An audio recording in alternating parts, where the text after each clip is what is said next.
Assalamualaikum warahmatullahi wabarakatuh.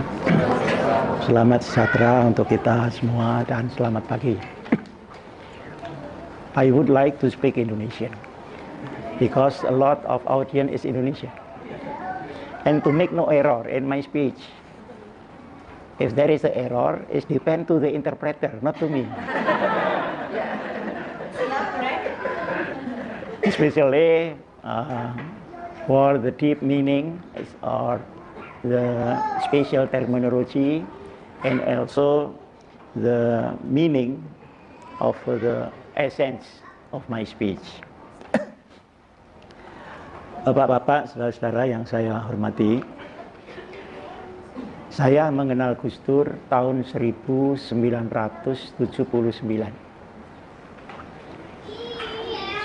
dan terus bersama beliau sampai dengan 1999.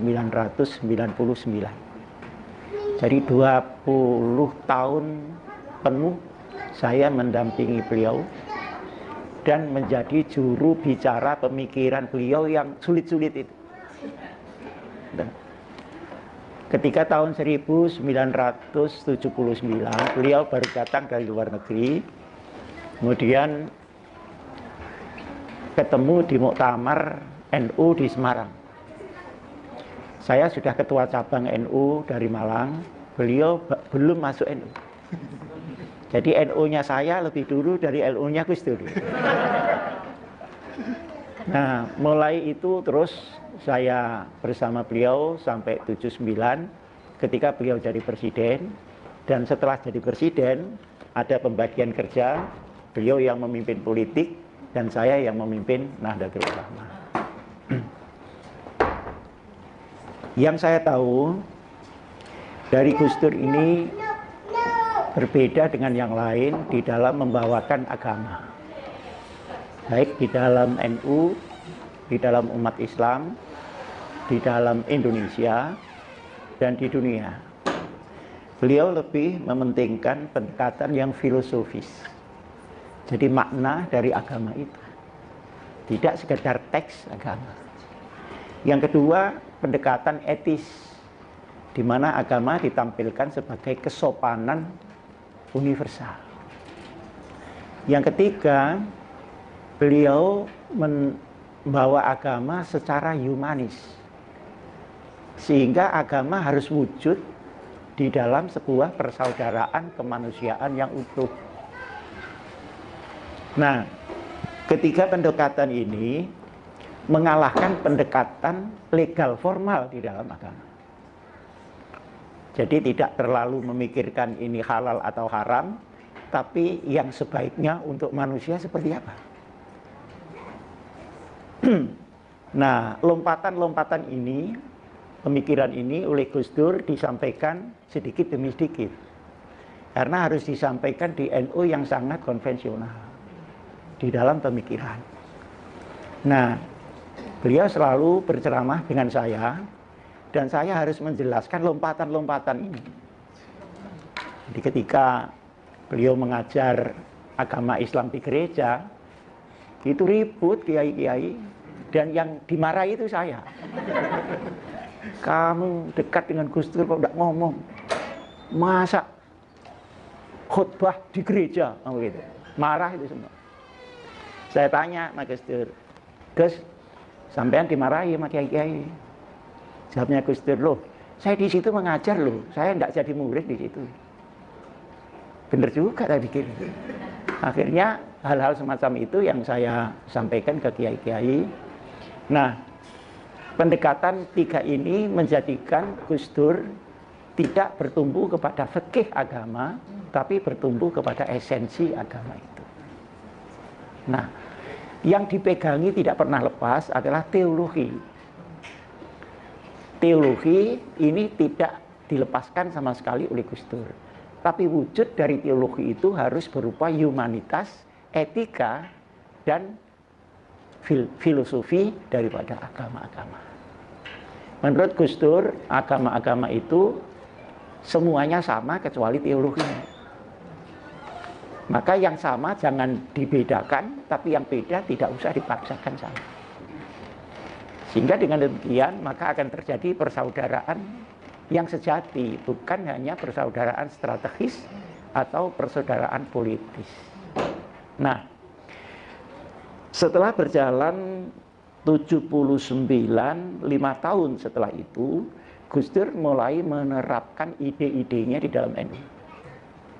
Ide-idenya di dalam NU ini pada tahun 1984. Saya ketika itu ketua Ansor Jawa Timur yang menjadi ketua panitia Muktamar ke-27 itu. Gus Dur ketika itu belum jadi ketua umum PBNU, masih menjadi wakil sekretaris Dewan Syuriah. Nah, ide-idenya Gus Dur adalah satu, bahwa untuk tingkat nasional NU harus dinasionalkan, maka harus diterima filsafat Pancasila. Toh Pancasila itu tidak ada hal-hal yang melanggar agama. Agama pun kalau difilosofikan akan terdapat butir Pancasila itu.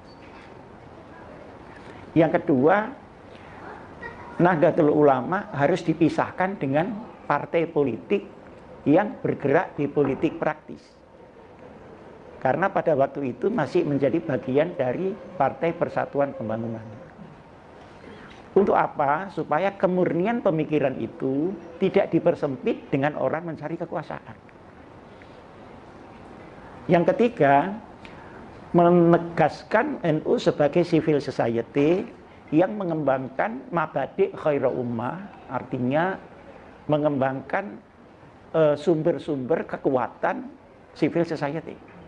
Misalnya ekonomi, pendidikan, kemudian budaya, dan apa saja yang bermanfaat kepada masyarakat. Sehingga dengan demikian tidak boleh ada jarak antara NU dengan negara. Ini satu lompatan luar biasa. Karena ketika itu NU menjadi bagian dari partai, partai ini bukan partai pemerintah, sehingga selalu oposisi. Nah, dengan demikian pemikiran NU tidak bisa dimasukkan di dalam bangsa secara utuh, tetapi hanya terbatas kepada partai politik itu. Nah, ini pemikiran yang disampaikan Gus Dur ini tidak gampang diterima oleh para ulama. Kenapa? Karena ulama masih memerlukan justifikasi legal formal hukum fikih tentang ide-ide ini. Jadi ulama itu kalau nggak ada dalilnya tidak mau gitu. Jadi begini itu harus ada qala Rasulullah sallallahu alaihi wasallam ya, seperti Profesor Nadir tadi lah, qala Rasulullah gitu. Nah, untuk ini ada ulama yang sangat berjasa bagaimana melakukan justifikasi pemikiran Gus Dur itu di dalam konteks legal formal.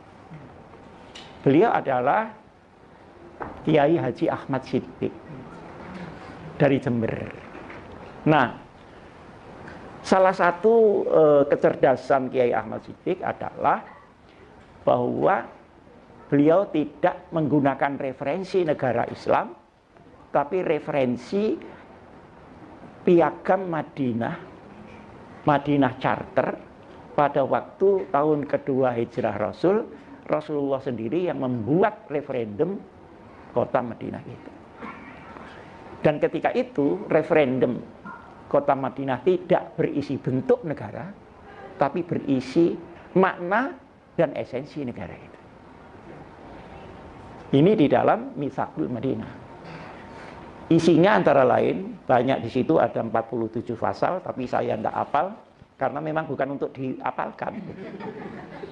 Jadi bukan peribahasa, jadi tidak usah dihafalkan. Yang pertama, persaudaraan di kalangan kaum muslimin sendiri. Jadi problem itu tidak berada pada Islam, tapi berada pada kaum muslimin.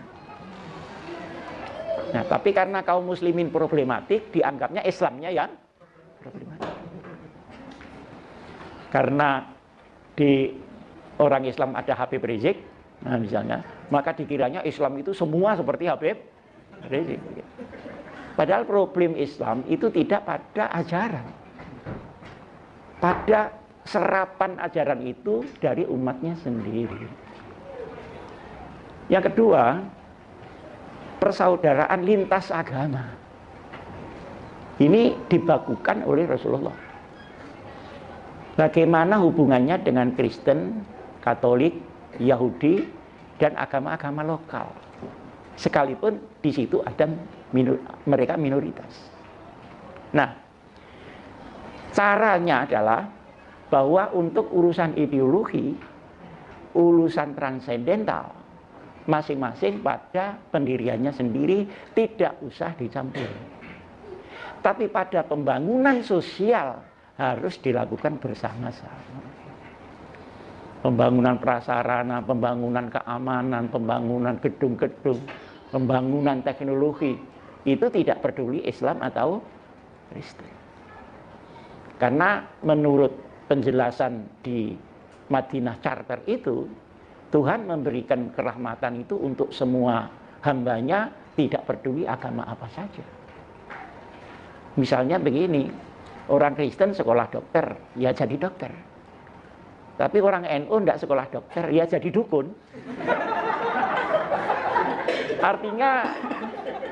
Artinya apa? Artinya bahwa ilmu kedokteran itu diberikan kepada semuanya. Nah, kalau diberikan oleh orang tua semuanya, ada apa kita membatasi? Sesuatu yang tidak logis.